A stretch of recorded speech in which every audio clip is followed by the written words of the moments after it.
What's up guys, Kelso here. In today's video we're going to be coming out with the Pro Motocross Honda 250R setup. As always, we're going to do about maybe 3 to 4 laps depending on lap times. We're going to be rocking the stock first, and then we're going to be hopping over to the setup that I made.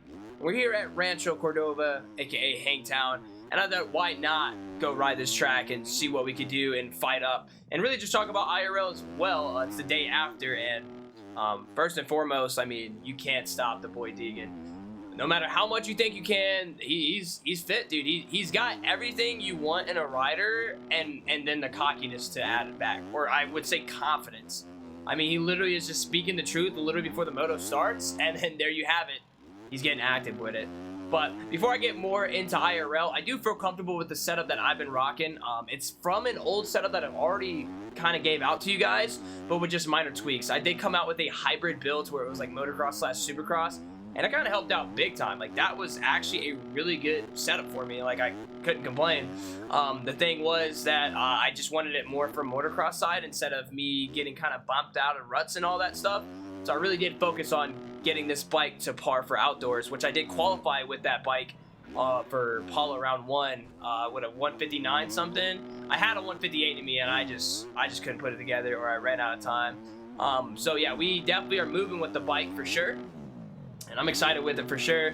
Happy to share it with you guys. I did go out and test it again and change a few minor stuff as well, so it's almost like I'm just never done with my setups, to where it's like, man, I could feel something in one track and then the next track I feel something different, to where like it really does come down to situations. But that's why, like, I'm just giving the base setup for you guys, and it's just like, all right, bet, you work it out how you want and then see how you guys are going to be able to move. And you know, at least it's a base setup to where like, oh yeah, you know what, I can ride with this, I can work with this setup, and then if I feel like this is not good, then I can change it, you know. And that's good with me, you know, personally. So I don't know, to each their own, you know. I'm happy to see all the feedback that I've gotten from my setup so far with the Yamaha and the KTM. I'm sorry that this took so long to just come out with another setup. It really just been me honestly kind of tired from work and stuff, and then allergies. I get home from like work at like 8 in the morning, and then I'm just so dead tired. So I just don't feel like coming out with a video like how I am now in the morning, and then before I ended up wanting to crash out. So hopefully today kind of strikes us to get back on that grind, get this out, the Husky, a couple more bikes, and then hopefully move over to 450s, which that will be fun. So yeah, don't worry, I'm trying my best here, but I want to say thank you for all that support. But back to Deegan. Back to Deegan, man. He's a legend. Lance Kobush, I will say that Lance Kobush, that little battle with him, that was actually pretty funny.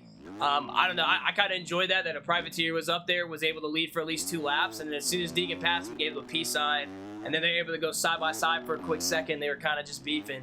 So I thought it was really sick, but it's crazy to know that he'll give that business to everybody and let them know, you know. But then when I really thought about it, I was like, you know, this boy Deegan really stunting on a privateer that's got like what's a $60,000 setup that Deegan's got to Lance Kobush's bike that he's like barely scraping by with, you know. And maybe that's not the right way to say it, or right words to say it. He's probably got a pretty good tune on there, but like, you know, that suspension is completely different from a factory suspension that he doesn't even have, comparing to what we are riding as Joe Shimoda right now, right? And I'll talk about Joe Shimoda. He said it perfectly on the podium. He's like, Deegan's fitness is there. Like, that's something I need to work on or get to. He's like, I feel like my pace and I feel good, but to kick it into that next overdrive to get to where Deegan's at, that's where the real challenge is going to be.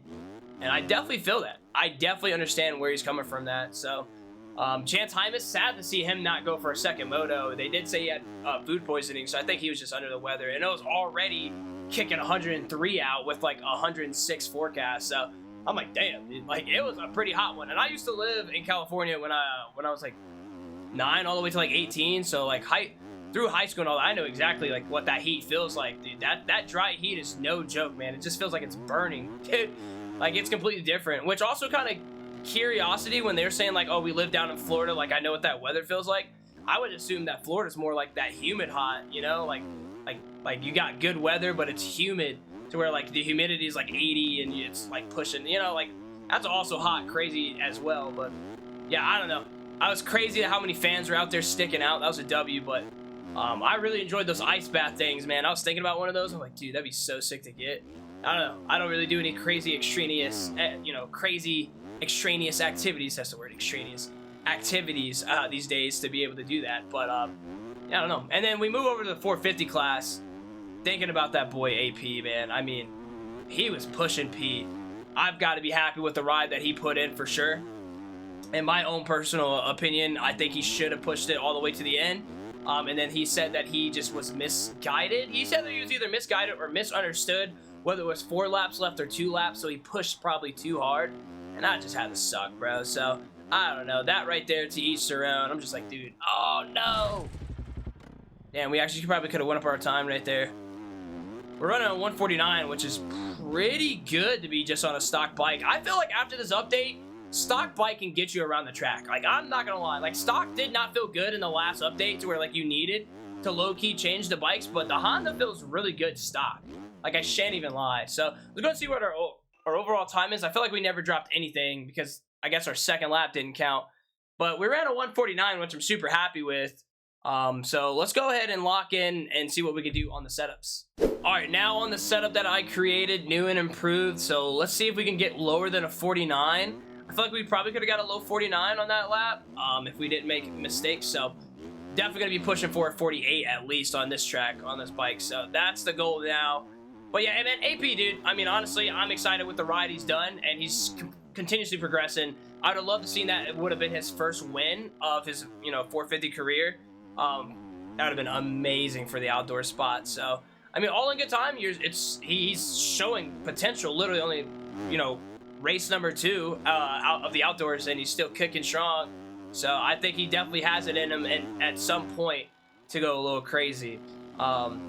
Tomac beast mode. I thought Jet Lawrence was going to be able to go crazy for both motos.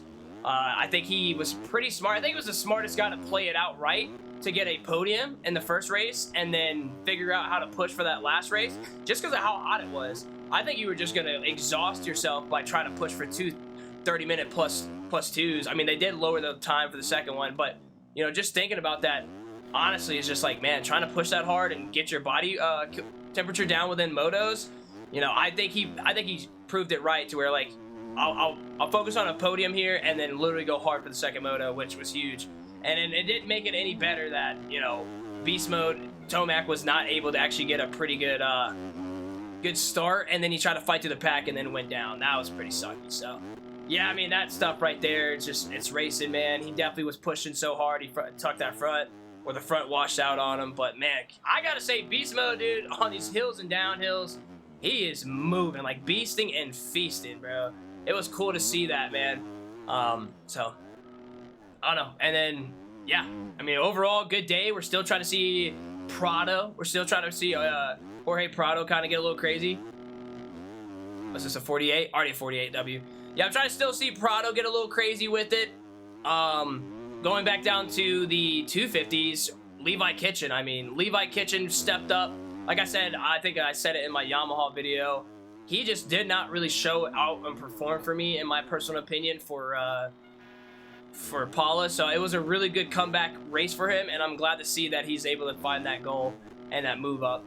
Same thing for Joe. I mean, like I said, dude, he just finds that pace, finds that conditioning. He's there. I love to see the Kawasaki's for a minute, dude. They were like 1, 2, 3, or I think it was like 4. It was like 4, 5, 6 for a second. That was really good. Marchbanks, Ty Masterpool, and Levi, bro. They were going crazy. So glad to see they're still pushing, making things happen. But overall, good day. Casey Cochran, that boy Casey Cochran was moving, beasting and feasting.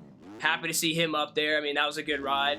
So definitely fell back. I think he's got the opening speed, but just as always, fitness comes into play. So he focuses up on that. But I'm gonna go ahead and try to see if I can focus up for this lap.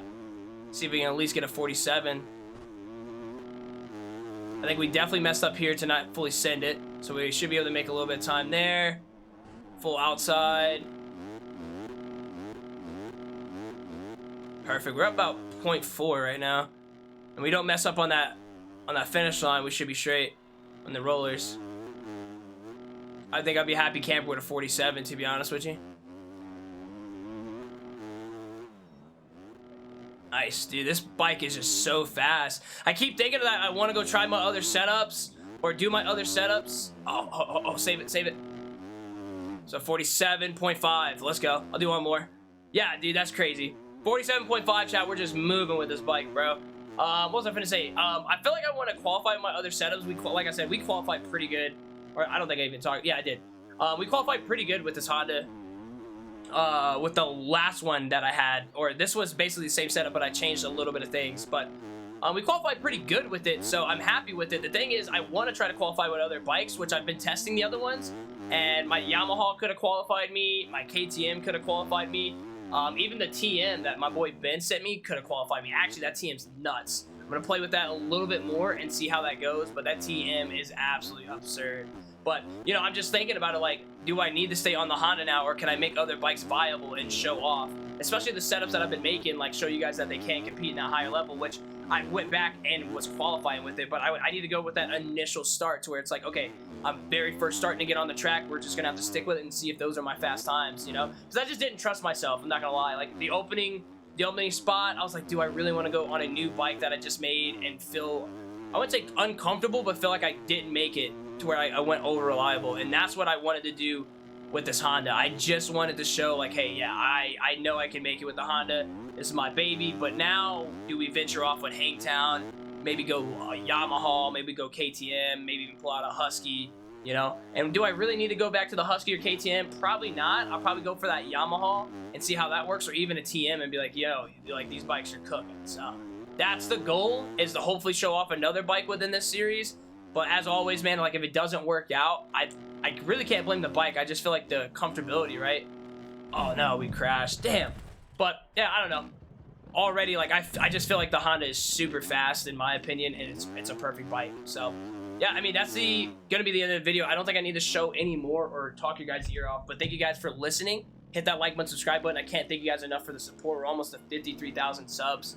But, yeah, hopefully you guys enjoy this. Let's go ahead and hop over to the setup.